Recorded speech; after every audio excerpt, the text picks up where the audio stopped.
Welcome to all.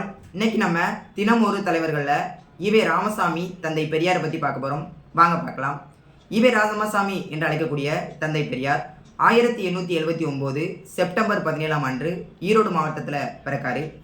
அவர் பிறக்கும் போதே பார்த்தீங்கன்னா அவருக்கு கடவுள் நம்பிக்கை நிறைந்த ஒரு குடும்பத்தில் வாழ்ந்தனால அவங்க அம்மா அவரை கடவுள் நம்பிக்கை இருக்கக்கூடிய ஒரு குழந்தையாகவே வளர்த்துருக்காரு.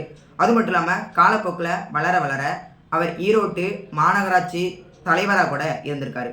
அதுக்கடுத்து பார்த்தீங்கன்னா 1925 சுயமரியாதை இயக்கம் அப்படி சொல்லக்கூடிய ஒரு பெரிய இயக்கத்தை தொடங்கி அதோட அதிகாரப்பூர்வ செய்தித்தாளாக குடியரசு அப்படின்னு சொல்லக்கூடிய ஒரு செய்தித்தாளையும் வெளியிட்டிருக்காரு.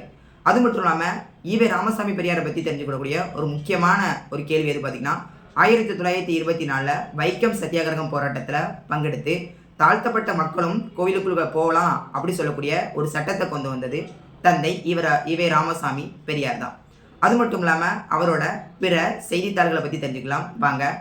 ஆல்ரெடி பார்த்த மாதிரி குடியரசு 1925, அதுக்கடுத்து 1928 என்ன இதில் அப்படி பார்த்தீங்கன்னா ரிவோல்ட்டு, அதுக்கடுத்து புரட்சி 1933, அதுக்கடுத்து பகுத்தறிவு 1934, கடைசியாக விடுதலை 1935. இதெல்லாம் இவரோட முக்கியமான செய்தித்தாள்கள். அது மட்டும் இல்லாமல் அம்பேத்கரோட அண்ட் இலிகேஷன் ஆஃப் கேஸ்ட் அப்படிங்கிற ஒரு சொல்லக்கூடிய நூலை 1936 தமிழில் மொழிபெயர்த்திருக்காரு. அது மட்டும் இல்லாமல் இவரோட முக்கியமான ஒரு நூல் பெண் ஏன் அடிமையானாள். இந்த புக்கு பெரியாரோட ரொம்ப ஒரு முக்கியமான ஒரு புக்கு. அது மட்டும் இல்லாமல் தன்னோட இறுதி காலங்களில் பெரியார் தனிமையிலே கழித்ததால் அவர் தன்னோட 94வது வயசில் டிசம்பர் 10 1974 மறைந்தார். தேங்க்யூ.